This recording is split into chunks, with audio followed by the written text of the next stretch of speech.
30번째 시간입니다. 오늘 이 본문의 내용을 가지고 기다리시는 하나님, 그런 제목으로 은혜를 나누려고 합니다. 18절에 보니까 여호와께서 기다리시나니, 하나님께서 하나님의 성도들을 기다리고 있습니다. 왜 기다리십니까? 심판하기 위함이 아니라 계속해서 성경은 너희에게 은혜를 베풀려 하시며 일어나시리니 이는 너희를 긍휼히 여기려 하심이라. 지금까지 하나님은 유다 백성들이나 이스라엘 사람들을 향해서 하나님의 심판을 말씀하고 있습니다.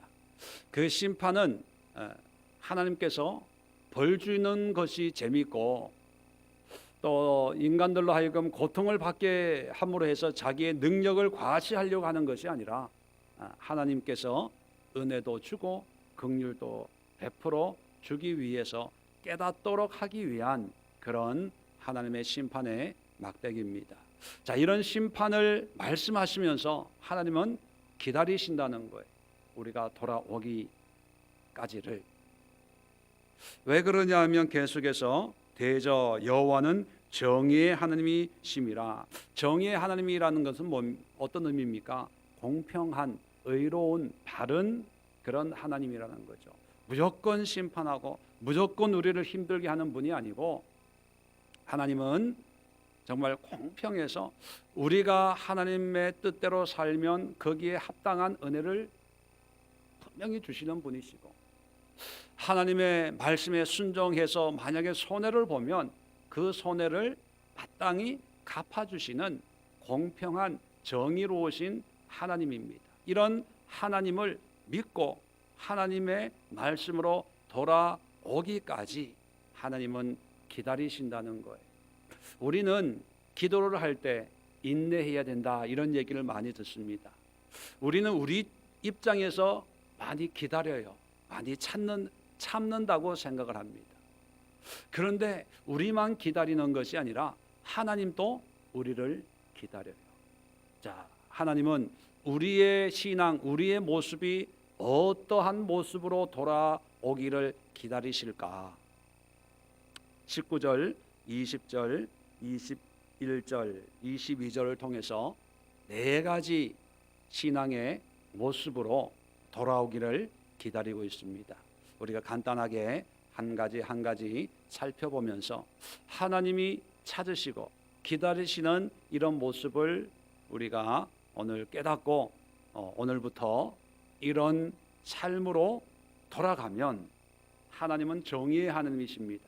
우리에게 은혜를 베푸시고 우리를 불쌍히 여기서 긍휼을 베풀어 주시고 그로 말미암아 하나님의 영광을 드러낼 수 있는 그런 삶의 주인공이 될 수가 있다는 것입니다. 그러면 하나님은 뭐를 기다리시냐? 첫 번째 19절에 보니까 이런 말씀이 있습니다. 시온에 거주하며 예루살렘에 거주하는 백성아, 너는 다시 통곡하지 아니할 것이라. 그가 내 부르짖는 소리로 말미암아 내게 은혜를 베푸시되 그가 들으실 때에 내게 응답하시리라. 자, 여기 보니까 시온에 거주하며 예루살렘에 거주하는 백성들아. 자, 오늘날 누구를 지칭합니까? 우리 모두를 지칭하는 거죠. 믿는 사람들, 모든 그리스도인들아, 그렇게 얘기합니다. 너는 다시 통곡하지 아니할 것이라. 자, 여기에 통곡이라는 의미와 자, 그가 내 부르짖는 소리로 말미암아, 부르짖는 소리, 이 의미를 서로 대조하고 있습니다. 비교하고 있다는 거죠. 통곡과 부르짖는 소리를 비교하면서 그 의미가 뭐냐면, 통곡이라는 게 뭡니까? 삶의 문제 때문에 아유 힘들어, 어려워, 괴로워, 외로워, 그런 때로는 한탄일 수 있고 한숨일 수 있고 때로는 푸념일 수 있고, 통곡이라고 하는 것은 슬퍼서 눈물 흘리며 우는 그런 모습만이 아니라 우리가 살아가면서 느끼는 모든 어떤 감정적인 것, 그것을 그냥 내뱉는 소리가 바로 통곡이에요. 반면에 부르짖는 소리라고 하는 것은 뭡니까? 한마디로 기도예요. 기도. 부르짖는 소리. 다시 말하면 통곡은 하나님께 기도하는 것이 아니라 그저 푸념하는 거예요. 세상에 향해서 얘기하는 거예요. 이놈의 세상은 왜 이렇게 힘드냐? 되는 일이 왜 이렇게 없냐? 살기가 왜 이렇게 고달프냐? 때로는 한숨도 짓고 때로는 절망도 하고 원망도 하고 뭐 그런 모든 삶의 고통으로 말미암는 푸념들을 통곡이다 그렇게 얘기해요. 그러니까 하나님의 은혜와 긍휼이 없으면 사람들은 다 통곡하는 삶을 산다는 겁니다. 세상을 향해서. 자, 그런데 하나님이 어떤 모습을 기다리시냐면 똑같은 문제가 있지만 그냥 통곡하지 않고 하나님 앞에 부르짖는다는, 기도한다는 기도. 우리가 삶이 좋아서가 아니라, 믿음이 좋아서가 아니라 그저 우리의 모든 삶의 문제들을 세상을 향해서, 사람을 향해서 쏟는 것이 아니고, 또는 그저 내 혼자 염려, 걱정, 근심, 때로는 두려움 속에 전전긍긍하면서 사는 그런 통곡의 삶이 아니라 모든 문제를 하나님 앞에 가지고 나와서 기도할 때 뭐라고 얘기합니까? 은혜를 베푸실 때 그가 들으실 때에 내게 응답하시리라. 응답한다는 겁니다. 자, 그렇다면 하나님은 어떤 신앙을 기다리시냐? 기도하는 신앙.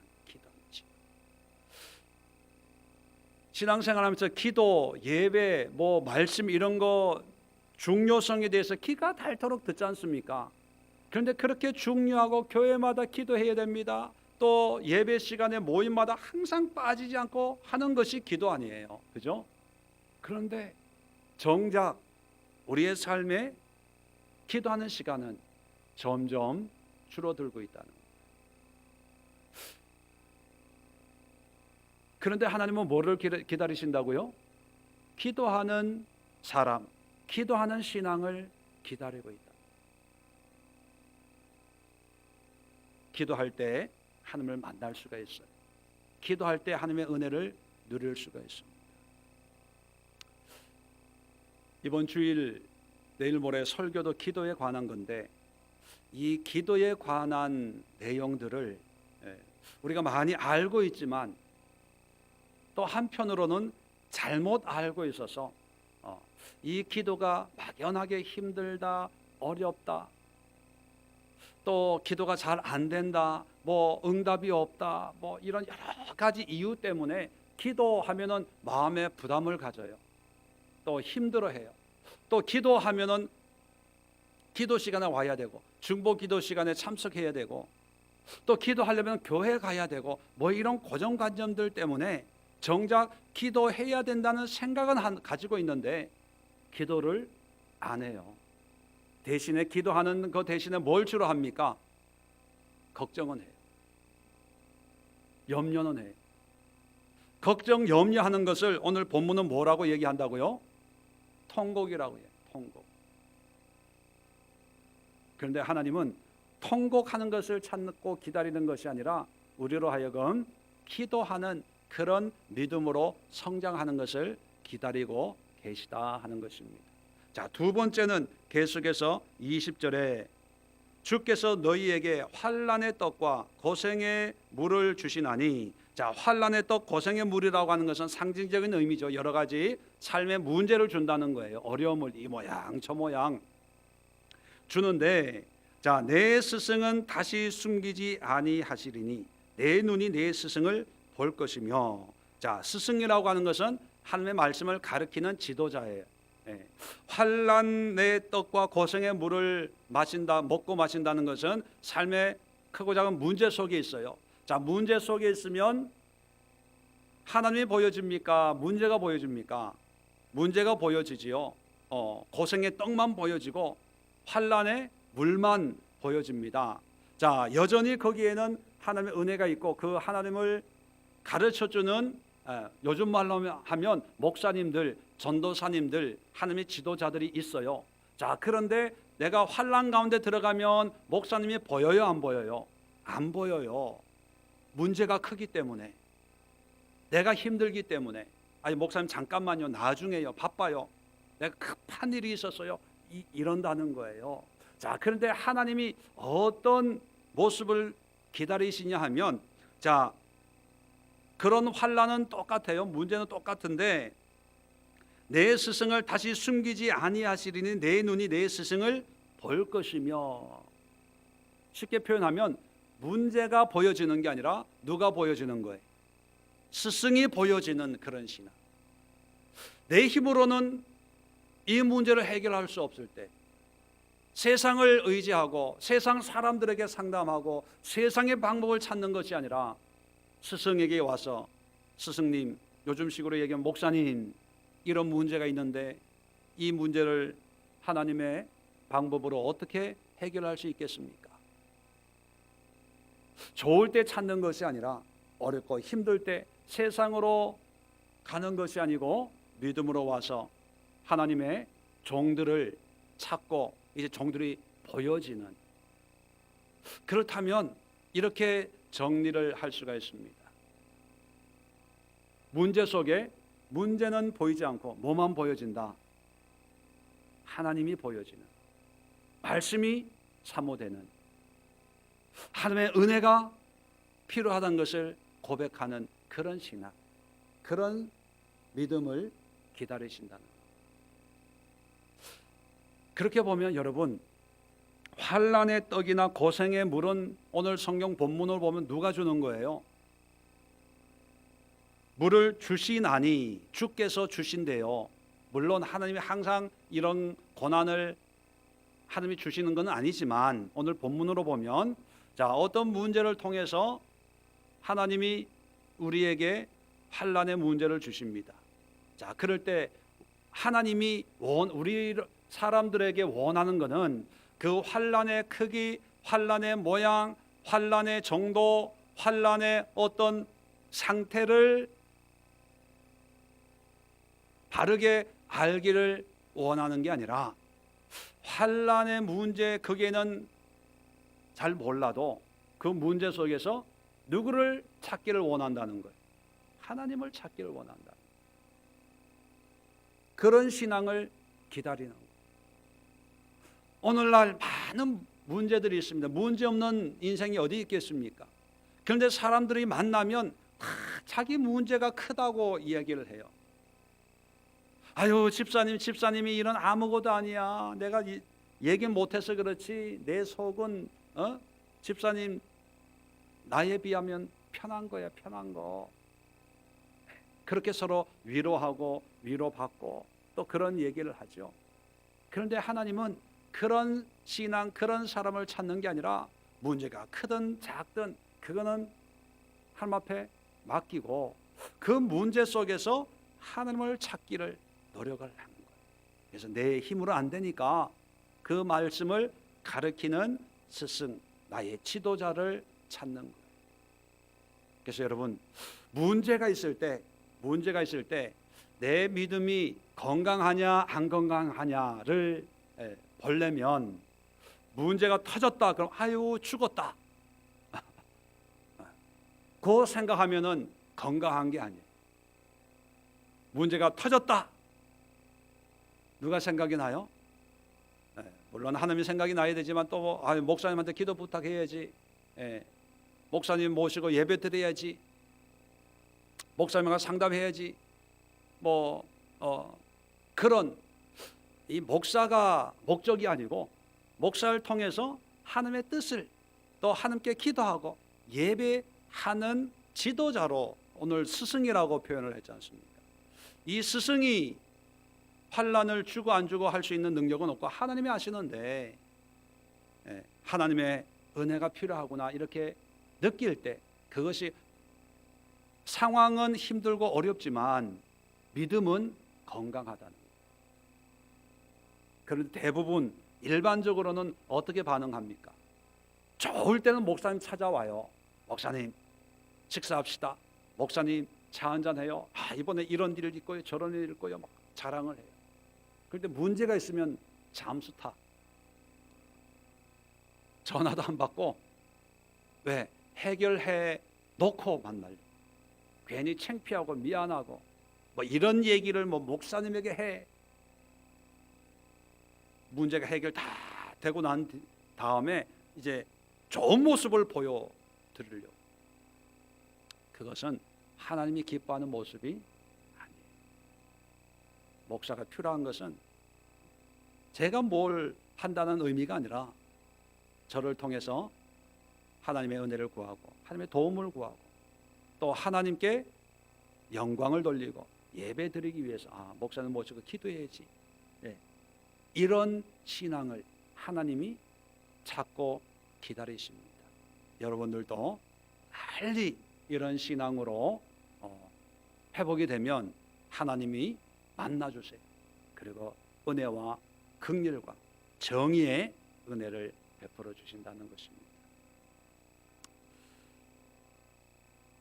세 번째, 하나님이 기다리시는 신앙의 모습을 21절에 이렇게 얘기하고 있습니다. 너희가 오른쪽으로 치우치든지 왼쪽으로 치우치든지 내 뒤에서 말소리가 내 귀에 들려 이르기를 이것이 바른 길이니 너희는 이르러 가라 할 것이며. 자, 이게 무슨 뜻이냐면 좀 설명을 드리겠습니다. 자, 어떤 사람이 길을 가는데 뭐 바른 길을 가든 잘못된 길을 가든 좌로든 우로든 이쪽이든 저쪽이든 하여튼 길을 가요. 자, 그런데 뒤에서 소리가 들립니다. 어떤 소리가 들리냐냐? 이것이 바른 길이다. 이쪽으로 가라. 그렇게 말씀이 들린다는 거예요. 그러면 너희는 그쪽으로 가라. 자, 성경을 찾아보면 말소리라고 하는 히브리 말은 다바르예요. 다바르. 하나님의 말씀할 때도 똑같은 단어가 다바르예요. 그렇게 보면 지금 이 말씀을 하는 주체가 하나님이기 때문에 이 말소리란 무엇이냐? 하나님의 음성이, 하나님의 말씀이 들리는데 뒤에서 들려요. 그 얘기는 뭐냐면 한번 상상을 한번 해보자고요. 하나님의 말씀이 앞에서 들리면 어떤 예배나 선지자 또 제사장이 하나님의 말씀을 선포하고 있는 모습일 수 있는데 길을 가는데 뒤에서 들려요. 이 뒤라고 하는 것은 어떤 의미를 가지고 있습니까? 우리의 삶 속에서, 그죠? 무의식 중에 일하고 있는데, 길을 가고 있는데 문득 우리의 마음에 감동이, 말씀이 떠오를 때 뭐 여러 가지 의미가 있죠.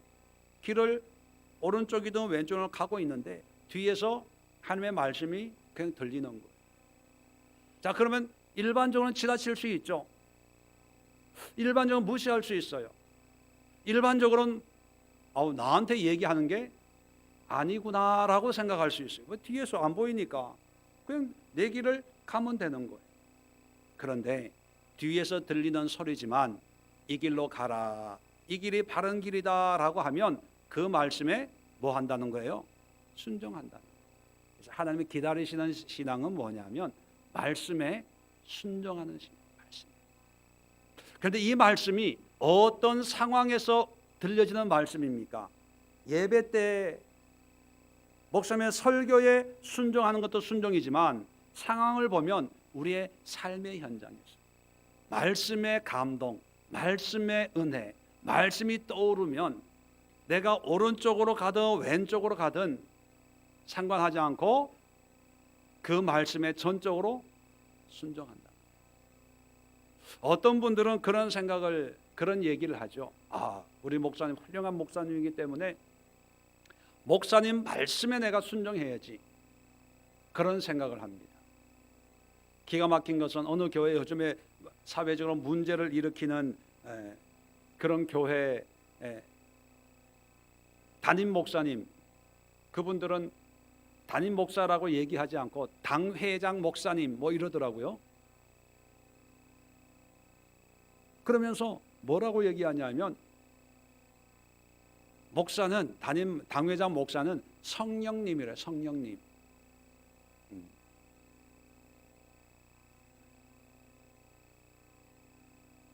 나랑 담임 목사와 잠을 자면 성령과 하나가 된대요.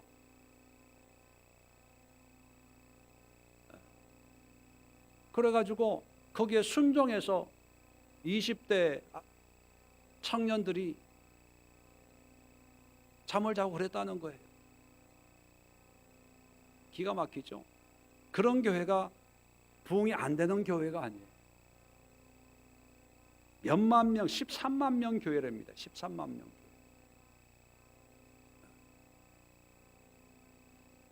여러분, 담임 목사님 말씀에, 바른 성경 말씀에 순종해야 되지 담임 목사의 말에 순종하는 건 아니에요. 담임 목사 사람이니까 우리의 순종의 대상은 말씀이에요. 말씀. 그런데 그 말씀은 항상 담임 목사의 입술만을 통해서 선포됩니까?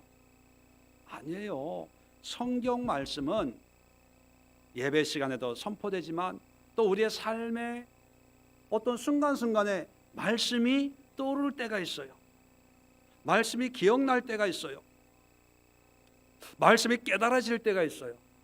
문득 설거지하고 있는데 어떤 설교 중에 들렸던 그 말씀이 내 뇌리를 딱 때릴 때가 있어요. 자, 그럴 때가 오늘 성경 본문으로 얘기하면 내 뒤에서 말소리가 내 귀에 들릴 때예요.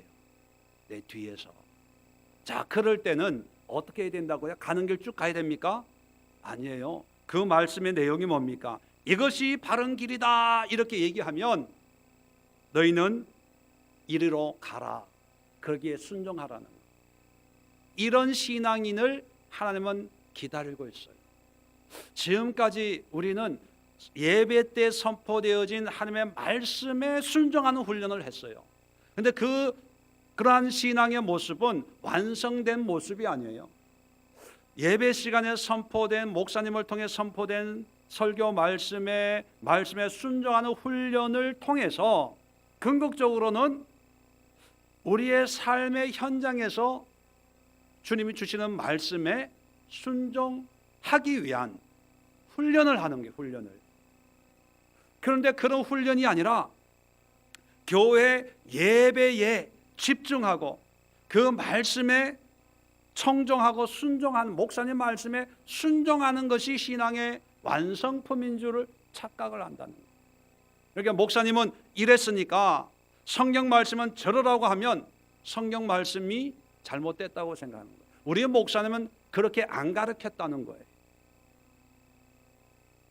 아무개 목사님은 이렇게 하라, 이렇게 가르쳤는데 잘못됐다는 거예요. 성경을 펴놓고 얘기해도 안 받아들여요. 그러면서 그 목사님이 가르치신 대로 그렇게 신앙생활하는 것이 그리스도인의 모습인 줄로 착각합니다. 그러니까 말씀을 통해서 그 길이 아니고 이 길이야, 이 길로 가, 이 길로 가, 그래도 그 길로 안 가는 거예요. 여러분, 오늘날 말씀 공부는 참 많이 해요. 그런데 그 말씀에 순종은 안 해요. 말씀을 많이 알지만 그 말씀에 순종하는 훈련을 하기를 시켜요. 이게 참 아이러니인데, 한때 제자 훈련을 붐처럼 어느 교회마다 제자 훈련을 다 했습니다. 예. 그 제자 훈련을 위해서 성경을 암송하고 공부하고 체계적으로.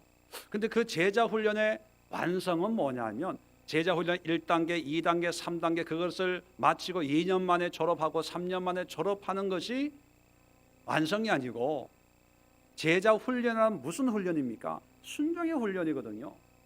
근데 순종은 안 가르치고 또 하려고 하지 않고 그저 성경 말씀, 제자들은 어떤 삶을 살았나, 예수님은 제자들에게 무엇을 가르쳤나, 이것만 잘 배워가지고 이제 그 제자 훈련을 마치면 무슨 생각을 가지고 있냐면, 아, 나는 예수님의 제자다.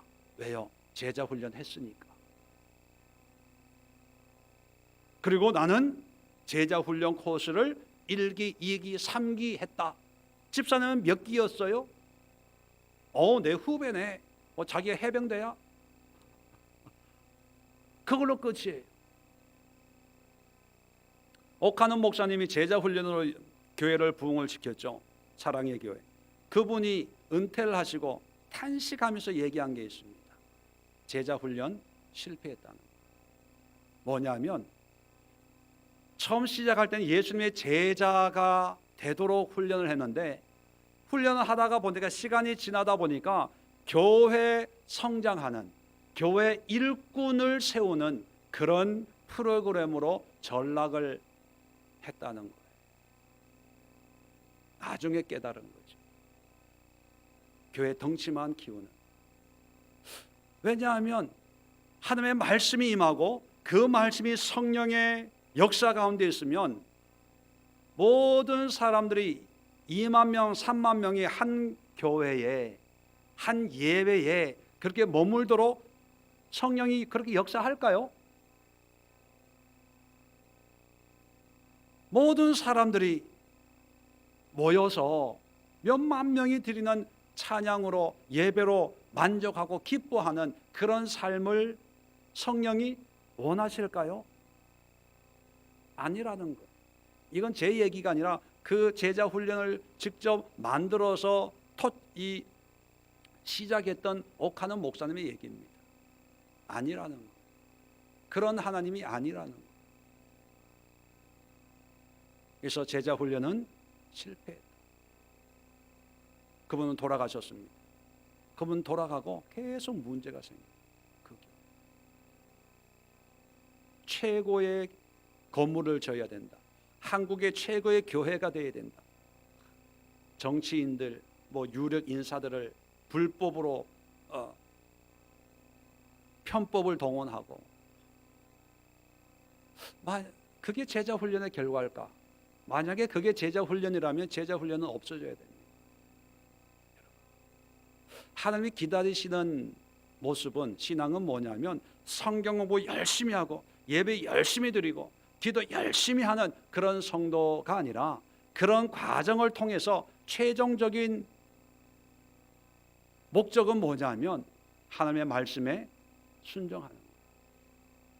앞에서 들리는 거룩한, 마치 모세와 엘리야와 예수님이 변화산에 나타났을 때 모세가 고백했던 것처럼 놀라운 어떤 하나님의 은혜가 있을 때 그 말씀에 순종하는 것이 아니라, 내가 이 길이든 저 길이든 우리의 삶의 현장에서 살아가고 있을 때 뒤에서 그냥 갑자기 하나님의 말씀이 우리의 뇌리를, 우리의 마음을 칠 때 그 말씀에 그 자리에서 순종하는, 그런 말씀에 대한 그런 열정이 있는 그리스도인들이 세워지기를 기다리고 있습니다. 여러분도 말씀을 읽고 말씀을 공부하고 영성 훈련을 해서 여러분의 삶의 현장에서 뒤에서 하나님의 음성이 들릴 때, 아목의 집사야, 지금 너의 기도가 필요한 사람이 있다 라고 하는 감동이 오면, 설거지 하다가 청소하다가 밥 먹다가도 그 자리에서 딱 놓고 방에 들어가서, 하나님, 감동의 이런 감동을 받았는데 나는 형편을 모릅니다. 그러나 그 감동에 순종해서 아묵의 성도를 위해서 기도합니다. 하나님, 도우시고 인도하시고 함께해 주시고, 만약에 어려운 영적인 미혹이 있다면 주여 구원의 은혜를 베푸소서. 이게, 이런 신앙의 모습이 하나님이 찾고 기다리고 있다. 마지막으로 22절에 보면 네 번째 하나님이 기다리시는 모습이 있는데, 또 너희가 너희 조각한 우상에 입힌 은과 부어 만든 우상에 올린 금을 더럽게 하여 불결한 물건을 던진 같이 던지며 이르기를 나가라.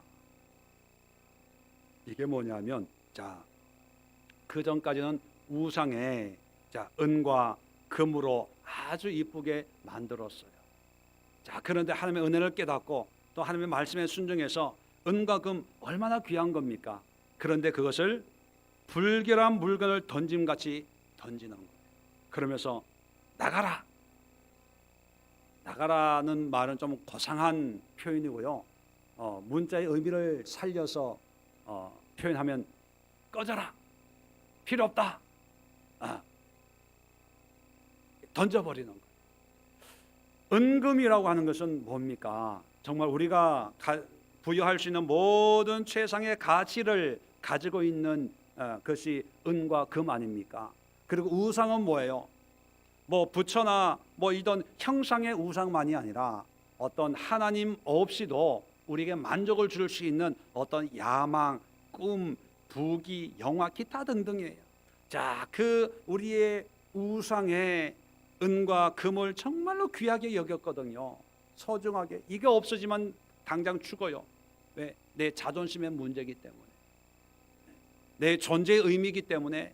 자, 이것을 정말 남들에게 자랑하고 인정받고 또 더 많은 은과 금을 소유하려고 아둥바둥했는데, 자, 하나님이 그건 우상이다라고 깨닫게 하니까 그 귀하게 여겼던 은과 금을 불결한 물건을 던짐같이 던져버리는, 모든 부귀 영화도 하나님과 관계없는 것을 배설물처럼 여기는 거예요. 그러면서 필요 없다, 꺼져라, 사라져라, 큰 소리 치는 거예요. 이게 뭐냐? 거룩한 삶이, 거룩한 삶. 하나님을 위해서 구별된 삶을 사는 거예요.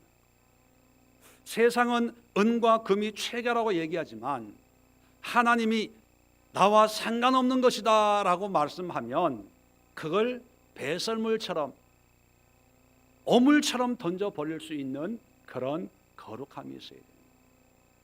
그런데 오늘날 실상은 어떻습니까? 말로는 하나님을 얘기하지만 그것이 우상 같은 은과 금이어도 못 가져서 안달해, 못 누려서 안달이라니까요. 불법을 행하고 인간의 수단과 방법을 다 동원해가지고 은금을 많이 긁어 모으려고 하는 것이 오늘날의 시대 아닙니까? 왜요? 이 시대는 은과 금의 시대, 물질 만능, 황금 사상, 그죠? 배금주의 사상 아닙니까? 돈을 우상처럼 여기는 그런 시대입니다. 그런 시대이기 때문에 신앙생활을 하는 것도 돈을 위해서, 축복받기 위해서, 신앙생활을 하는 것도 명예와 권세를 위해서 하나님이 축복해 주세요. 이런 신앙의 풍토이기 때문에 하나님이 마음이 아프신 거죠. 그리고 지금으로부터 2800년 전에 유다에도 그런 신앙의 모습이 많이 있었다는 거예요. 우상의 것인지 아니면 하나님의 것인지 분별하지 않고 그저 은과 금이면 다 좋은 것인 줄 알고 사람들이 몰려 다니는데, 하나님이 기다리시는 신앙인의 모습은 이것이 우상이다 라고 하나님 말씀하시면 그 은, 금, 보석, 다이아몬드로 뭐 장식을 했다 하더라도 불결한 물건처럼 던져버리고, 이거 필요 없어, 이런 거 필요 없어, 나 굶어 죽어도 이런 거 필요 없어, 거지처럼 살아도 나 이런 거 필요 없어, 던져버릴 수 있는 그런 신앙을 하나님은 기다리고 있습니다. 말씀을 정리를 하면 하나님은 오늘날 우리 시대에도 하나님의 마음에 합당한 신앙인을 찾고 있어요. 왜 찾고 있는다고요? 은혜와 긍휼을 베풀기 위해서. 그렇다면 하나님의 은혜와 긍휼을 누리려고 철야기도 하고 금식기도 하고 몸부림치는 그런 간절한 강구도 때로는 필요하지만 한번 우리의 신앙, 이 시대의 영적인 상태를 점검해 볼 필요가 있습니다. 그리고 그 점검을 통해서 하나님이 바라시는, 하나님이 기다리고 있는 신앙의 모습으로 우리의 삶이 바뀌어지면 구하지 않아도 하나님의 은혜와 긍휼이 임하게 되어 있다는 거예요. 왜요? 하나님이 그런 신앙을 찾고 있어요. 그런 신앙을 기다리고 있어요. 그러면 우리가 그런 신앙이 되면 하나님이 약속한 모든 것이 하나님의 뜻과 섭리 가운데 저절로 우리에게 임하게 되는 것. 오늘 성경 본문을 통해서 네 가지를 말씀하고 있습니다. 이 네 가지 신앙의 모습을 오늘 기도 제목 삼아서 함께 간절히 기도하면서 먼저 여러분 자신을 위해서 기도하시고 여러분의 가정을 위해서 기도하시고 우리 예수의 교회를 위해서 기도하시고 그리고 이 시대와 이 마지막 세대를 위해서 하나님이 기다리시는 신앙의 모습으로 회복되어지는 우리 그리스도인들 되게 하옵소서. 우리가 간절히 기도할 텐데 다시 한번 정리를 해드립니다. 첫 번째는요, 원망 불평 걱정만 하지 말고 모든 것을 가지고 하나님 앞에 기도하는 신앙으로 회복하자. 두 번째는 분별하자. 문제만 보지 말고 하나님의 은혜를 사모하고 하나님의 말씀이 귀하다는 것을 깨닫고 하나님 앞에 예배와 기도와 하나님의 은혜가 문제보다 더 크다는 이 분별력을 회복할 수 있도록 우리가 위해서 기도하고, 세 번째는 말씀에 순종하는, 우리가 지금까지 말씀 훈련하고 예배를 통해서 말씀을 듣는 이 모든 말씀이 우리의 삶의 현장에서 성령으로 우리에게 들려질 때 그 말씀이 어떤 말씀이든지 간에 하나님 앞에 순종하는 성숙하고 건강한 신앙의 모습을 하나님이 기다리십니다. 마지막으로 네 번째는 구별된 삶. 하나님 보시기에 더러운 것이라면 금덩어리라도 던져버릴 수 있는 오직 예수, 오직 하나님, 구별된 거룩한 삶을 사는 그런 신앙인의 모습을 하나님이 기다리고 있습니다. 이런 신앙을 위해서 우리 함께 간절히 기도하는 시간 갖도록 합니다.